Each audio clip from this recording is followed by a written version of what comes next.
I got the assignment papers from Oscar on a Tuesday morning in late October. Nothing unusual about that. He'd been handing me folders for the better part of 15 years, and I'd stopped expecting surprises. But when he set this one down on my desk, he didn't walk away like he usually did. "This one's different, Randy," he said, adjusting his wire-rimmed glasses the way he did when something was bothering him. "Remote monitoring station up north. You'll be alone for a week." I opened the manila folder and found a single sheet with coordinates written in Oscar's character. The numbers meant nothing to me yet, but I could tell from the sequence they were deep in the northern Appalachian wilderness, way deeper than our usual patrol routes.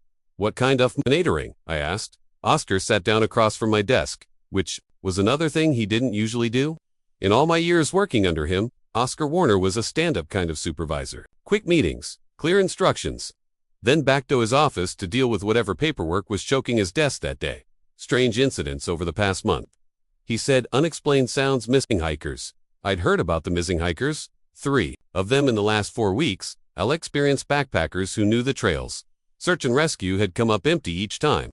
No equipment found. No signs of struggle. No bodies. People just vanished. What kind of sounds? Campers have been calling in complaints. Voices in the woods at night. Sounds that don't match any wildlife we've got in the area. Oscar pulled off his glasses and cleaned them with his shirt. Could be nothing. Probably is nothing. But the state wants eyes on the ground, and looked at the coordinates again. The numbers were starting to make sense now, and I didn't like what they were touting. This was backcountry territory, the kind of place where cell service died, and the nearest road was a suggestion more than a fact. 1 week at an isolated cabin, Oscar continued. Daily patrols, file reports, every evening. Standard procedure. Standard procedure. Oscar loved that phrase. It was his answer to everything. It didn't fit neatly into the filing cabinets that lined his office walls. Missing hikers, standard search, protocol, strange sounds in the woods, standard monitoring procedure. I'd learned not to argue with standard procedure. When do I leave? Today? Cabin's already stocked with supplies. Oscar stood up and straightened his pressed khaki shirt. Any questions? I had plenty of questions, but none that Oscar would want to answer. Why send one arranger instead of a team? Why me specifically? Why did he look like he hadn't slept well in days? But I'd be entering this job long enough to know when to keep my mouth shut. No questions, I said. Oscar nodded and headed for the door, then stopped. Randy, be careful up there. That was the pert that stuck with me as I packed my gear. Oscar wasn't the type to add personal warnings to steelasigans. He dealt in protocols and procedures, not feelings and hunches. But something in his voice made me pack an extra flashlight. The drive took 3 hours along increasingly narrow dirt roads. I started on State Highway 47, which was decent asphalt with yellow lines and guardrails. Then I turned on to County Road 16, which was still paved but barely wide enough for 2 cars. After that came Forest Service Road 93, which was gravel and optimism. The last 20 minutes were on what the map generously called a road, but looked more like a hiking trail that had gotten ideas above its station. My truck complained the whole way, grinding over rocks and fallen branches while pine trees scraped against the windows. I kept checking the GPS coordinates on my handheld unit, but the signal was getting weaker with every mile. When I finally reached the coordinates, I understood why they'd needed specific numbers to find this place. The cabin sat in a small clearing that you'd drive right past if you weren't looking for it. Dense pine and oak trees pressed in from all sides, their branches forming a canopy so thick that only scattered patches of gray October sky shone. I parked next to the cabin and got out to stretch my legs. The silence hit me first. No traffic sounds, no distant machinery, no human noise at all. Just wind moving through pine needles and the occasional creak of settling wood. After 15 years of ranger work, I was used to quiet places, but this felt different. Heavier somehow. The cabin itself, wassailed but solid. Weathered log construction with a stone chimney and a covered porch that had seen better decades. Someone had maintained it over the years. The roof looked intact. Anthe windows were clean. A metal sign by the front door read, Forest Service Station 12 in faded green letters. I grabbed my duffel bag and the box of additional supplies I'd packed, then walked up to the front door. The key was where Oscar said it would be, under a loose stone next to the steps. Old-fashioned security, but effective when the nearest neighbor was probably 20 meters away. The door opened, with the squeal of hinges that echoed through the trees. I stepped inside and found exactly what TD expected from a remote Forest Service cabin. Basic furnishings designed for function over comfort. An arrow cot with a thin mattress pushed against one wall. A wooden table with 2 chairs that had probably been there since the Carter administration. A wood-burning stove that would be my primary heat source for the next week. Shelves along the back wall were stocked with canned food, bottled water, and basic supplies. Someone had done a thorough job preparing the place. I counted enough food for 10 days, which was more than the week I'd been assigned. Either they were being cautious or they expected I might need to stay longer than planned. I set my gear on the cot and looked around more carefully. The cabin was clean but had that unused smell of a place that sat empty most of the time. Dust motes drifted through the afternoon lit, coming through the windows. The floorboards creaked under my boots. Solid but aged. That's when I noticed a folded piece of paper on the table. It was sitting right in the center, placed deliberately where I, in honoring the cabin, would see it. The paper looked old, yellowed at the edges with a texture that suggested it had been handled many times. My name wasn't on it, which meant it was either left for whoever got assigned to this station or it had been there for a while. I picked it up and unfolded it carefully. The paper felt fragile, like it might tear if I wasn't gentle. Inside, someone had written 4 lines in black ink that had faded to a brownish color. The handwriting was careful and deliberate, each letter formed with the precision of someone who wanted to make sure their message was clear. The first rule said to keep all lights off between 1 and 3 o'clock in the morning. No exceptions, just complete darkness during those 2 hours. The second rule was about responding to knocks. If someone knocked on the door during those hours, I was supposed to say, "There is no one here," not "Who's there?" or "Come back in the morning." Those exact words, "There is no one here." The third rule told me to avoid all windows during that same time period. Stay away from them completely. Don't look out, don't even go near them. The fourth rule was the simplest and somehow most unsettling. Ignore any sounds or voices outside during those hours. No matter what I heard, no matter how urgent or familiar it might sound, I was supposed to ignore it completely. I read through the rules 3 more times, making sure I understood each one correctly. The handwriting was clear enough, but the content didn't make much sense. These weren't standard Forest Service procedures. They read more like warnings, the kind of folk wisdom that gets passed down when official channels don't have adequate explanations. I held the paper up to the window light and examined it more closely. The ink had definitely faded with age, and the paper had that slightly brittle feel of something that had been written months or maybe years ago. Whoever wrote this had taken their time forming each letter carefully. This wasn't a quick note scribbled in haste. Someone had thought about these rules, considered them important enough to write down and leave for the next person. The question was whether I should take them seriously or file them under local folklore and superstition. In 15 years of ranger work, I'd heard plenty of stories about strange things in the woods. Most of them turned out to be perfectly normal wildlife behavior or the overactive imagination of city folks who weren't used to how quiet and dark the wilderness could get at night. But Oscar's warning kept echoing in my head. Be careful up there. And the missing hikers were real enough. 3 experienced backpackers don't just vanish without a trace unless something unusual is happening. I folded the note and slipped it into my shirt pocket. Whether I believed in the rules or not, I figured it couldn't hurt to follow them. 2 hours of darkness and silence. Silence seemed like a small price to pay for whatever peace of mind they might provide.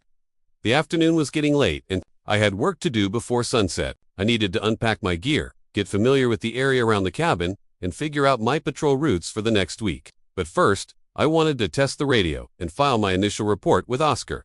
I pulled out my handheld radio and tried to raise the main station. Static filled the speaker for several seconds before Oscar's voice came through. Faint but clear enough to understand. Station 12. This is base. Go ahead, Randy, Bass. This is Station 12. I've reached the coordinates and secured the cabin. Beginning initial survey of the area. Copy that, Station 12. Any issues with the facility? I looked around the cabin again, my hand touching the folded note in my pocket. Negative base. Facility is secure and well stocked. We'll begin patrols tomorrow morning. Understood. Maintain regular contact and file daily reports. Base out the radiant. Quiet, leaving me alone with the silence and the lengthening shadows outside the windows. I had maybe 2 hours soft good daylight left, but enough time to walk the perimeter and get a feel for the immediate area. Tomorrow, I'd start real work. Hiking the trails and looking for whatever had been causing the strange incidents Oscar mentioned. But tonight, I'd follow the rules. Keep the lights off between 1 and 3. Stay away from the windows. Ignore whatever sounds might come from the darkness outside.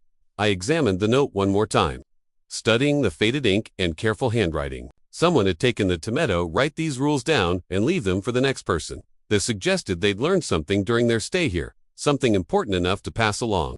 I heated up a can of beef stew on wood burning stove and ate it straight from the pot. standing at the table while I studied the topographical map Oscar had included in my supply pack. The contour lines showed the terrain around the cabin in detail. Steep Regesto, the north and east. A creek running roughly parallel to the access road about half a mile south. And several marked trails that intersected in this area. Made sense. Why they'd put a monitoring station here. You could cover a lot of ground from this central location, and the elevation gave you decent sight lines through the trees during daylight hours. I traced potential patrol routes with my finger, planning how I'd divide up the search area over the next few days. Start with the immediate vicinity Toro, maybe a TUM radius. Work outward from there. The missing hiker shack. To be somewhere. 3 experienced people don't just vanish without leaving some kind of trace. Equipment gets dropped. Clothing gets snagged on branches. Someone leaves footprints in soft ground, even if they had gotten lost, which seemed unlikely given their experience. Level. There should be signs of where they'd been. I folded the map and set it aside. Then checked my gear one more time. Radio charged and working. Extra batteries for the flashlight. First aid kit stocked. Everything I'd need for a systematic search of the area. The sun had set while I was eating, and the cabin felt different in the darkness. Smaller, somehow, like the walls had moved closer. I could hear the wind picking up outside, making the trees creak and sway. Normal forest sounds. Nothing unusual about them. But I kept thinking about those rules written in that careful handwriting and left, where the next person would be sure to find them. Someone had taken the time to figure out what worked and what didn't. That suggested they'd learned through experience, probably the hard way. I set my watch alarm for 12:55 a.m., giving myself enough time to wake up properly before the 1 o'clock deadline. Then I stretched out on the cot, still fully dressed, and tried to get some sleep. Wasn't easy? Every sound outside seemed louder than it should be. A branch scraping against the roof. Something small scurrying through the underbrush. The distant call of an owl, answered by another one, further away. All perfectly normal, but my mind kept cataloging each noise, analyzing it, wondering if it meant something. Eventually, I must have dozed off, because the next thing I knew, my watch was beeping, softly in the darkness. I sat up on the cot and checked the time. 12:55, exactly as I'd set it. 5 minutes to get ready. I was already dressed, so there wasn't much to do except wait and think about what might happen next. The cabin felt different at this hour. Quieter somehow, like the forest itself was holding its breath. I couldn't hear any of the usual nighttime sounds. Mules calling, no small animals moving around outside, no wind in the trees, just silence, thick and heavy. At exactly 1 o'clock, I switched off me flashlight. The darkness was complete. No moon tonight. Or, if there was one, the tree canopy blocked it entirely. I couldn't see my hand in front of my face. Couldn't make out the shape of feetable 3 feet away. Couldn't tell where the walls were. It was the kind of absolute blackness you only get in remote places far from any artificial light. I sat on the edge of the cot and waited. The silence stretched on. No sounds from outside. No creaking of the cabin settling. Nothing. It was almost unnatural how quiet everything had gotten. During the day, the forest was full of life. Birds calling, insects buzzing, small animals moving through the undergrowth. Even at night, there were usually some sounds. But now, nothing. I found myself straining to hear something, anything, just to break the oppressive quiet. My own breathing seemed too loud. The slight rustle of my clothes when I shifted position sounded like thunder in the stillness. Minutes crawled by. I couldn't check my watch without turning on the flashlight, which the rules specifically prohibited. So, I counted seconds in my head, trying to estimate how much time had passed. Probably only 15 or 20 minutes, but it felt like hours. Then, I heard the owl call again, distant but clear. Normal forest sounds gradually returned. Wind stirring the branches, something small moving through DID leaves outside. The oppressive silence lifted, and the cabin felt like a normal place again, instead of some kind of sensory deprivation chamber. I kept sitting in the darkness, following the rules exactly as written. No lights, no looking toward the windows. No matter what I might hear outside, the person who had written those rules had learned something during their time here. Something important, enough to pass along to whoever came next. At 3 o'clock, I'd been counting carefully. I switched my flashlight back on. The familiar objects of the cabin jumped into view, looking exactly as I had left them. Table, chair, stove, supplies on the shelves, everything normal. I checked my watch to confirm the time, then lay back down on the cot. The first night was over, and nothing had happened. Just 2 hours of sitting in the dark, listening to normal forest sounds. Maybe the rules were just precautionary. Maybe whoever had written them was being overly careful, responding to sounds that had perfectly ordinary explanations. But they'd taken the time to write them down and leave them for the next person. which suggested they'd considered the warnings important. I'd follow them again tomorrow night and the night after that until my assignment was finished. The second day passed without incident. I spent 8 hours hiking patrol routes, covering the immediate area around the cabin in a systematic grid pattern. Found plenty of animal tracks, some old campsites, a few pieces of litter left by careless hikers, but no sign of the 3 missing people. I radioed my report to Oscar that evening, keeping it brief and factual. No unusual findings, no evidence related to the missing hikers. Patrol continuing as planned. He acknowledged and signed off without asking for details. That night, I followed the same routine. Ate dinner, reviewed my notes from the day's patrol, set my alarm for 12:55, lay down on the cot, and tried to sleep, listening to the normal sounds of the forest outside. The alarm woke me right in schedule. I sat up, checked the time, and waited for 1 o'clock. The silence descended again, just like the night before. Complete quiet, as if Simeone had thrown a switch and turned off all the life in the forest. I switched off my flashlight and settled in for another 2-hour wait in the darkness. For the first hour or so, nothing happened. The same oppressive quiet, the same strain of trying to hear something in silence. I counted seconds and minutes, estimating the passage of time, wondering how much longer until 3 o'clock. Then around 2:30, by my raw calculation, I heard footsteps. They were faint at first, just the soft sound of someone walking on dead leaves and forest debris. But they were definitely footsteps. Too regular and deliberate to be an animal moving around. Someone was walking outside the cabin. I sat still in the cot, barely breathing, listening as the footsteps moved around the perimeter. They seemed to circle the cabin slowly, staying maybe 20 or 30 feet away from the walls. Steady, measured steps, like someone taking their time to examine the building from all angles. The rules say to ignore any sounds outside during the 1-2-3 period, no matter how urgent or familiar they might seem. So, I stayed put, and tried not to think about who might be walking around out there in the complete darkness. Could be one of the missing hikers, lost and confused, finally making their way back to civilization. Could be another ranger, sent by Oscardo, check on me. Could be a local resident who knew about the cabin and was curious about the lights they might have seen during the day. Or it could be something else entirely. The footsteps continued their slow circuit around the cabin. I wanted to get up and look out one of the windows, see who was out there, maybe call out and ask if they needed help, but the rules were specific about avoiding the windows completely during these hours. Someone had learned these rules through experience. They'd written them down carefully and left them where the next person would find them. That suggested the rules worked, that following them was the safe course of action. So, I sat in the darkness and listened as the footsteps made their slow circle around the cabin. Once, twice, 3 times, always staying same distance away, never approaching the door or windows directly. Then, gradually, the sound faded, the footsteps moved away into the forest, growing fainter and fainter until I couldn't hear them anymore. The oppressive silence returned, thick and heavy as before. I waited until what felt like 3 o'clock, then turned my flashlight back on and checked my watch. 3:02 a.m. Close enough. Everything in the cabin looked normal. Table, chairs, supplies, all exactly as I'd left them, but I couldn't shake the feeling that someone had been out there walking around in the darkness, examining the cabin for reasons I couldn't begin to guess. I lay back down on the cot, but sleep didn't come easily. I kept thinking about those footsteps, so deliberate and measured, not the random movement of someone who was lost or confused. More like someone who knew exactly where they were and what they were doing. In the morning, I'd check for tracks around the cabin, see if I could find any evidence of who had been walking around out there. But for now, I just lay in the darkness and wondered if the notes' warnings were based on real experiences rather than paranoid imagination. If they'd been watching the place, they would have seen me arrive 3 days ago. That thought made me feel exposed in a way I didn't like. Sitting here in the darkness, while unknown people walked around outside discussing things I couldn't hear, they had all the advantages. Mobility, numbers, knowledge of what was happening. I had nothing except the rules and the hope that following them would keep me safe. The whispers moved toward the front of the cabin again. Closer to the door, is time, and definitely louder. I could catch fragments now, not whole words, but pieces of sounds that almost formed into something recognizable.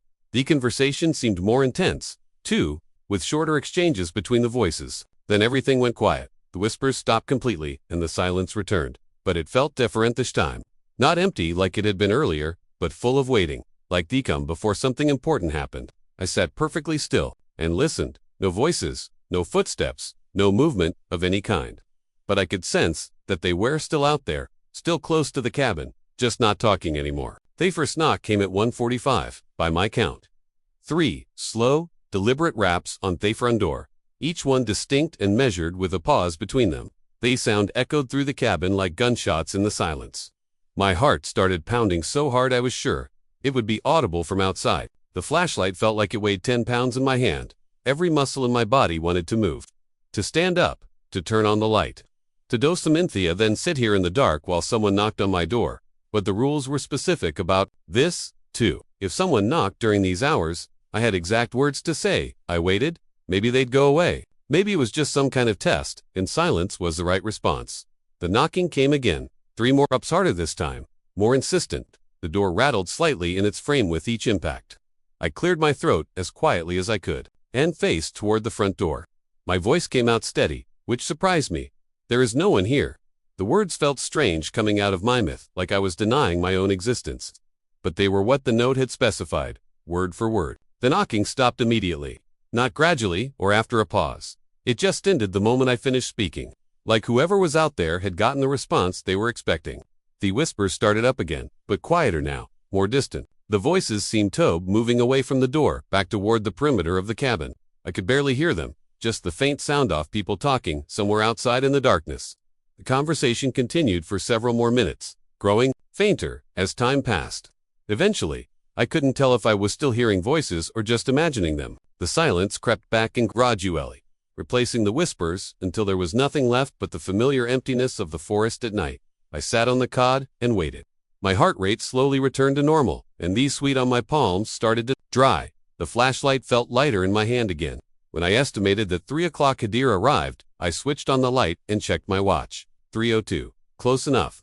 Everything in the cabin was exactly as I'd left it. Table, chairs, supplies, all in their proper places. But I knew there would be more tracks outside in the morning.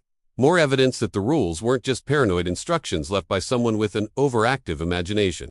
They were based on experience, real encounters with whatever was happening in these woods after dark. I lay back down on the cot, but didn't expect to sleep much. The whispers kept echoing in me memory, and I couldn't stop thinking about how quickly the knocking had stopped when I had said those specific words, like they'd been waiting to hear exactly that response. I didn't expect to sleep much after what happened, but exhaustion went out somewhere around 4 o'clock in the morning. When I woke up, sunlight was filtering through the windows, and my watch showed 8:30. I'd slept later than usual, probably because my body was finally catching up with 3 nights of interrupted rest. The first thing I did was check outside for new tracks. Shoot, enough. There they were. The same boot prints from the night before, but this time they came right up to the front door. The impressions were deep and clear in the soft earth by the steps, like whoever made them had been standing there for a while, putting real weight into it. I knelt down and studied the prints more carefully. The tread pattern was distinctive. A hiking boot, probably expensive given how clean and geometric the lugs were. Size 11 or 12, same as before. But what bothered me was how fresh they looked. No dew in the impressions, no debris blown into them overnight, like they'd been made just before dawn. I followed the trail around the cabin. 3 complete circuits. Again, but this time the spacing was different, closer to the walls. Some of the prints were only 2 feet from the foundation, right under the windows. I stopped at the bedroom window and crouched down. The prints here were deeper, like someone had been standing still for a long time, just standing there looking in. The thought made my skin crawl. I'd been lying on that cot all night, following the rules, not looking toward the windows. Someone had been right there on the other side of the glass. I radioed Oscar at 9:15. Samaritan, as the previous day's brief report, no unusual findings. Continuing patrol. He acknowledged and signed off without asking for details. I wondered what he'd say if I told him about the whispers and the knocking. Probably think I was losing it after 3 days alone in the woods. The rest of the day I spent hiking, a wider perimeter, pushing out to a 3 meters radius. Still no sign of the missing hikers. No abandoned gear, no disturbed campsites, nothing. It was like they just vanished shed without leaving any trace. But someone was definitely moving around these woods at night. Someone who knew my name and where I was staying. That bothered me more than anything else.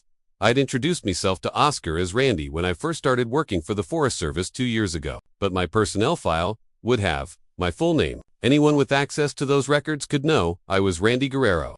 But who would have that kind-of access and be wandering around remote monitoring stations in the middle of the night? Got back to the cabin around 5 and heated up another can of stew. The routine was becoming automatic. Eat, clean up, review the rules, set my alarm for 12:55. But tonight felt different. All day, I'd had this feeling that something was building up to something bigger. 3 nights of escalating activity, and I couldn't shake the sense that whatever was happening wasn't done with me yet. I read the rules again, studying each word carefully. The handwriting looked even more faded in the lamplight, and I wondered again who had written them. Someone who'd been through this before, obviously. Someone who'd figured out how to survive whatever came calling between 1 and 3 in the morning. The 4th rule bothered me the most. Ignore any sounds or voices outside of during those hours, regardless of urgency or familiarity. That word familiarity, like whoever wrote the rules, knew the voices might sound like people you recognized, people you cared about. I folded the paper and put it in my shirt pocket, then checked my gear one more time. Radio charged, flashlight working, extra batteries within reach, everything the same as the previous 3 nights. But I had this nagging feeling that tonight wasn't going to be the same at all. My alarm went off at 12:55. I shut it off and lay back down on the cot, fully dressed, with my boots still on. Flashlight felt heavier in my end than usual, and I realized I was gripping it tighter than necessary. At exactly 1 o'clock, I switched it off. The darkness settled around me like a weight, same complete silence as before. No wind, no animals, no normal forced sounds, just the oppressive quiet that made my own breathing sound unnatural. I counted seconds in my head trying to track the time, but found it harder to concentrate tonight. My mind kept wandering to those boot prints by the bedroom window. The whispers started at 10:05. This time they were closer, much closer. The voices seemed to be coming from right outside the walls, maybe only a few feet away. I could hear them more clearly than before. Still, who shed conversation, but the words were almost distinguishable. Almost, but not quite. Like listening topical talk in the next room through thin walls. I forced myself to stare straight ahead at the far wall, avoiding the windows completely. The voices moved around the cabin's perimeter, but slower than the previous night. They seemed to be taking their time, pausing at each window. When they reached the living room window to my left, I heard one of them laugh softly. Not a pleasant sound. Then the scratching started. It began at the bedroom window, a slow, deliberate scraping against the wooden exterior, like fingernails dragging across the logs, but deeper, louder. Whatever was making the sound had to be pressing hard against the wall. The scratching moved methodically from the window frame down toward the foundation, then back up. Long, slow strokes that made the wood creak slightly under the pressure. That sound moved to the next window. Same deliberate scraping, like something was testing the walls, seeing how solid they were, or maybe looking for a way in. I had heard animals scratch at buildings before, raccoons, bears, even desperate deer in harsh winters. This wasn't that. This was methodical, purposeful. My hands were sweating now, making the flashlight slippery in my grip.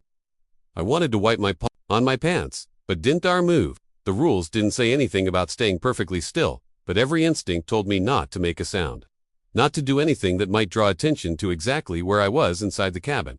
The scratching reached the living room window. The sound was so close I could hear individual scrapes, each one a distinct. Whatever was making the noise had multiple points of contact. Not fingernails, but something sharper. Claws maybe, or tools. The thought that Samian might be using tools to scrape at the walls made this whole thing worse somehow. Animals acted on instinct. People with tools had plans. The voices continued their hushed conversation while the scratching moved around the cabin. I caught fragments, now not words sexically, but the rhythm and cadence of speech. One voice would say something, another would respond. Sometimes they overlapped like multiple conversations happening at once. The tone was casual, almost friendly, like neighbors chatting over a fence. That's what really got to me. The normality of it. If I couldn't hear the scratching, if I didn't know I was alone in the middle of nowhere, following rules written by someone who'd obviously been through this before, it would have sounded like perfectly ordinary conversation. But I was alone, and it was 2 o'clock in the morning, and something was circling my cabin, scratching at the walls while voices discussed things I couldn't quite understand. This time it sounded more aggressive, more insistent, like whatever was doing, it was getting frustrated. The scrapes came faster, overlapping each other. I closed my eyes and tried to focus on my breathing, but that just made these sounds more prominent. The whispers seemed to be getting closer to the walls, and I could swear I heard footsteps on the porch. Slow, careful steps across the wooden boards. Someone walking back and forth in front of the door. That's when I heard my name. Randy? It came from the direction of the front door, whispered just loud enough for me to hear clearly. My blood went cold,